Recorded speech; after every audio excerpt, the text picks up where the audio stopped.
Hey guys, welcome to Wrestling Daze and welcome to today's unseen video. And obviously the big news today, the very somber news today, that Sabu has passed away. Sabu at the age of 60, passing away.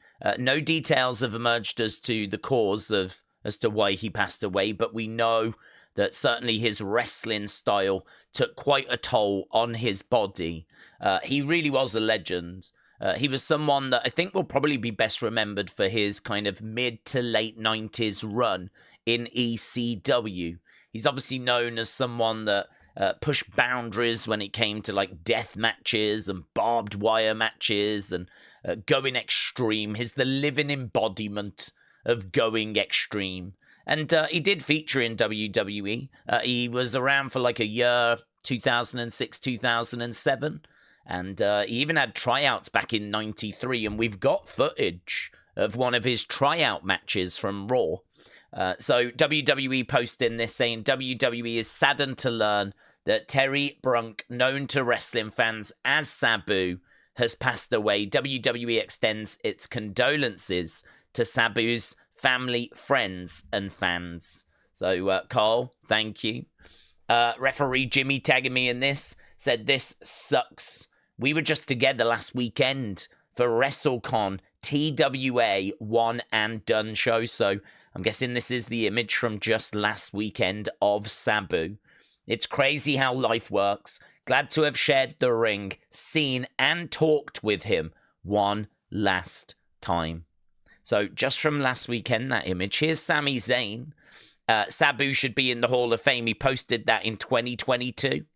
And Sami said, this is a gut punch.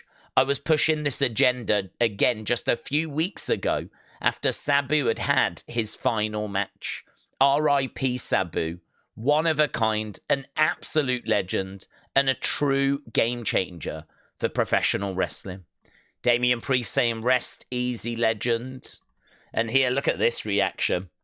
Mustafa Ali acknowledging, same as Rob Van Dam, Ricochet, Sammy Guevara, just incredible. Francine, there's the Damian Priest one, Moose as well. So a lot of wrestling stars coming out and sharing their thoughts and condolences at this news. So Jason, thank you. Here's Dave Meltzer, who, whatever you want to think about Dave Meltzer, his knowledge of wrestling is incredible. And I think even his biggest critics would praise when a wrestler passes away, how good he is at writing the kind of obituaries. Like, his knowledge of their careers is outstanding. So when Dave speaks on this, it carries a bit of weight. This is where Dave should really focus, honestly. I think Dave gets a lot of grief for his star ratings and for, coming out with news that turns out to not be true. But actually, when it comes to talking about the history of wrestling, he's one of the best. So here he said, I'm so sorry to hear about the death of Sabu. He was a giant part of the evolution of this industry. There are not many people I can say that if you take them out of history, things would change greatly, but he is one of those few. And I think definitely what he contributed to ECW, that kind of 95 to 2000 periods, he was the face of Extreme in many ways. Here as well, Triple H said the ECW original, whose innovative style helped bring the entire wrestling world to a new extreme. We send our condolences to his loved ones. And here's the footage of that match, which I'm really hoping I can sort of get away with playing a little bit of. Seems like copyright has been a bit more problematic recently. I uploaded Unseen yesterday, and it got flagged and blocked like about 5 minutes later. Had to go in and re-edit it and then re-upload it. That's why it was like really late, really delayed. So I'm kind of hoping we can get away with playing this. So this is dark match footage of Sabu. And it's really weird as well because look, there's the old Raw kind of graphics. And here's Sabu from 1993 in a dark match against Scotty 2 Hotty. And you can see this never aired. I actually don't know where this is from. I mean, it might be from the Vault. It could be from WWE Vault. But yeah, here's Sabu against Scotty 2 Hotty, dark match 1993 on Monday Night Raw. That was pretty sick, actually. So there we go.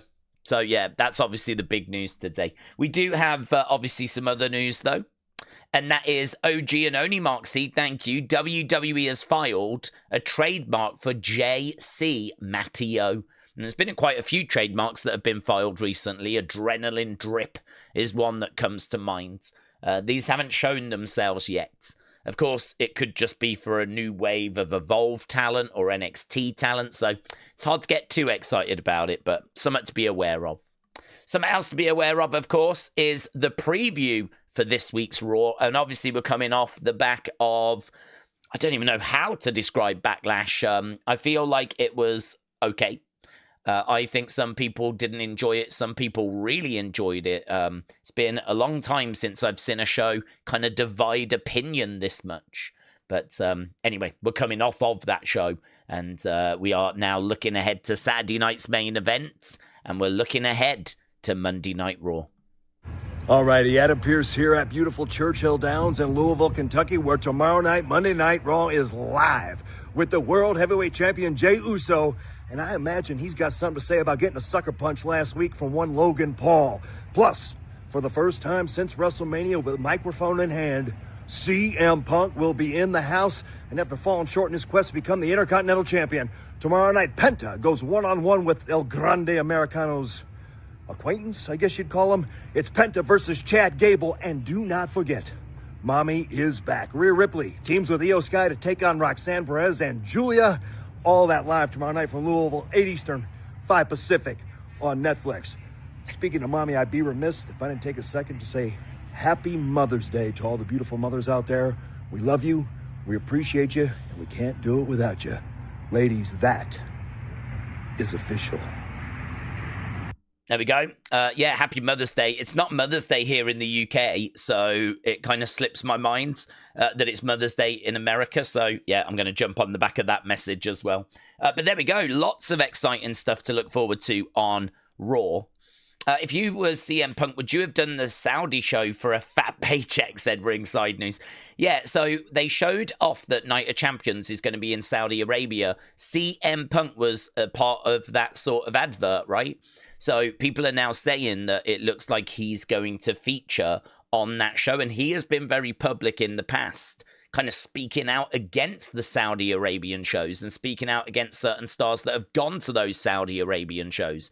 And now he's being advertised for a Saudi Arabian show. So there's been a lot of chatter online about, oh, he's sold out and all this kind of stuff. Dave Meltzer has provided a little bit of clarity by saying that WWE superstars are not told they have to go. And I think that's evident because there's plenty that haven't gone in the past, right? So there's lots of superstars that they're not told they have to go, but they are pressured quite a bit into going. Like, really, you're going to need to be a big name to get out of it type situation. So, I don't know. I mean, obviously, we don't even know if he's not just been used as part of the advert and he's not actually going to be there. We don't know that yet. But already people are talking about how he's potentially sold out. So I don't have any thoughts or feelings on it, to be honest. I'm just going to wait and see if he's there. But I don't worry about watching the shows. So I'm certainly not going to judge him for going if he does go. I mean, we do the watch-alongs for it. So, you know, it is what it is. Right, here's why Becky took a break. This is really interesting. So this is why Becky was out of the picture for as long as she was out of the picture, right? So she said, I took what I thought was going to be 3 months off, right? During the summer when my contract came up. I was like, okay, seems like a good time to take a little break, get some stuff done. But then other things came up. I was filming Star Trek. I did Happy Gilmore. There was talk of a return around the Rumble. But then at the last minute, I got a skin condition, which I have never heard about. Never heard she had got a skin condition. And so it seems like that derailed stuff. She said the next big event was WrestleMania. So it seemed to make sense. Especially if I could take Bayley out of the mix and ruin her dreams. It felt doubly brilliant. So there we go. That was an interview with Variety. So, we've just got it there as well. So, yeah, very interesting. I hadn't heard about a skin condition issue. So, glad to see she's okay. Obviously, great to have her back. And what a brilliant match that was at Backlash. Really did enjoy that. Okay, we've done Sabu, we've done WWE, I've got loads here. We've just got Fern. We haven't even got other. It's a very quiet day today. Let's go into Fun. James said, this could be the best thing I've seen ever. Yeah, we were talking about this during the watch-along, but it didn't make it into yesterday's Unseen, right? But there's that John Cena sign. So good with the moving arm. Bang, bang, bang, bang, bang, bang. Part of me wondered if it wasn't an actual arm that was kind of coming round and I still can't quite tell, actually. I think it's part of the sign. Yeah, there, look. I think it's part of the sign because he's holding it, isn't he?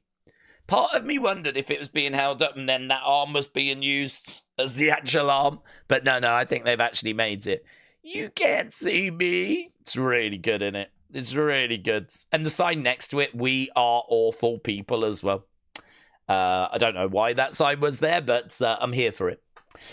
Miss Clown, shout out to you. Apparently, approximately 8 years ago, Adam Jones of Tool dressed as Penta whilst he was performing. So here, look, there's Adam Jones of Tool dressed up as Penta. So obviously, we've heard that he has added to Penta's music, added to Ray Phoenix's music, but it seems like he's been a Penta fan, a Lucha Bros fan for a very, very long time. This was really good. Congrats to Dallas on his first PLE and this crazy-ass four-way. I'm crying happy tears, says Ref Daff, right? So it looks like Dallas, I mean, first PLE appearance. Honestly, I don't really pay the refs any attention, and that's kind of how it should be. Obviously, the refs are there just to call the action. The stars are the wrestlers. So, yeah, it's cool that, like, he's getting his flowers, his first PLE match, right? But I like this, because in the comments, Northern North said, I've got to ask, when you hold up a title like that, do you ever just think, even for a moment, that you're the champ? Because I sure would. And it is true, isn't it? If you're the ref and you're standing there, you'd be like, I'm the champ. Yeah. For a moment. And he responded, he said, nah. I'm actually thinking, I hope it's not upside down. I really like that. In that moment there, I know what he's thinking right now. I hope I did check it, didn't I? Did I check it? Oh, God. I hope I've not got this wrong. Thank God for that. So, just a nice little insight there. Hey, talking of another little insight, here is an insight into Becky and Seth's household. Seth Rollins fan said, Happy Mother's Day from Becky Lynch's Instagram. Or this. Okay. Mom, you can't sit on my chair. Oh, sorry. Yes, I go. Okay, you ready? Yeah. Go.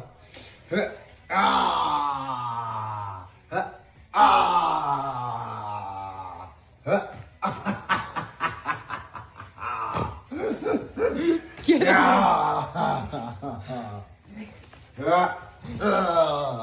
Tell it, Mama. Okay, ready? Go, you gotta cover him. You gotta cover him. 1, 2, 3. Yay. Show me, lift it in the air. Yeah. There we go. So, I mean, look, if she wants to go on to become a wrestler, she's got some pretty good teachers, hasn't she? She's got arguably the woman that's reached the highest point in women's wrestling, main eventing and winning a WrestleMania main event. And not now that it's like 2 nights, but when it was still 1 night. WrestleMania 35, Becky Lynch, the man. She was like right up there with the biggest stars at that time. And she's still a massive star right now. And of course, her dad is Seth Rollins, which, think of the teaching that she's going to have as she kind of grows up. So, I don't know. Is this a video that we'll look back on in like 15 years' time?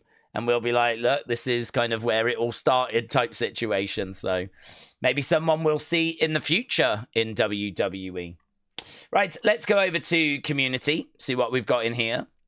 So, Wrestle Night, congrats. Getting a repost from R-Truth. Very good.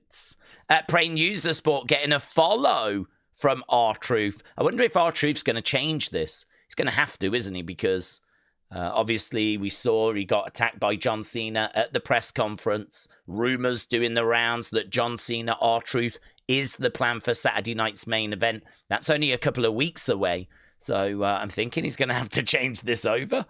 It's going to be very interesting to see R-Truth. I don't know if he's going to be on Raw or if he's going to be on SmackDown, but it's going to be very interesting to see R-Truth. I wonder, Cody's apparently back on Friday, so I wonder if Cody's going to have a word with R-Truth on Friday. Maybe that's going to be the Cody segment. What's Cody going to do? Because he can't go after John. R-Truth is going to have a match with John, and I don't even know if Cody's going to have a match with John anytime soon. So what's next for Cody? It's very interesting. Very interesting. I'm looking forward to this week. I think Backlash came quite close to WrestleMania. A lot of those matches were a little bit undercooked when it came to the builds. But that's done now. So now we can look forward. Saturday night's main event's, going to be fun. We're going to do the watch along, but it's not that big of a deal, right? It's just a TV special. And we already know one match on it, which is going to be Logan against Jey Uso. So, and obviously John Cena against R-Truth is heavily rumoured. Not announced yet, but heavily rumoured. So we should get 2 title matches on Saturday night's main event. That's going to be fine. Just chuck another couple of things on there. That's absolutely fine. I don't know what the next PLE is. Maybe Money in the Bank. I'm not sure. But, what's next for Cody? I don't know. It's going to be really interesting. Salami, shout out to you. Getting a repost and a like from Sergeant Slaughter. Dan Barker said I got a response from Vic Joseph. So very, very good, Dan. Shout out to you.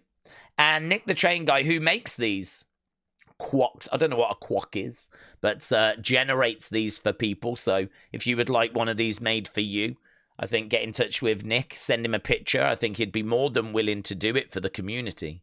So he said, can you put this in unseen? It's had 3,000 views. And I managed to get a like from Road Dogg on that as well. So, Generation Quack. So, Nick, shout out to you. And very fun. Good idea. If you go to his page, it's just loads of superstars and quacks. And I still don't know what a quack is. And that is it. A really short unseen today. To be honest, Sunday is a quiet day.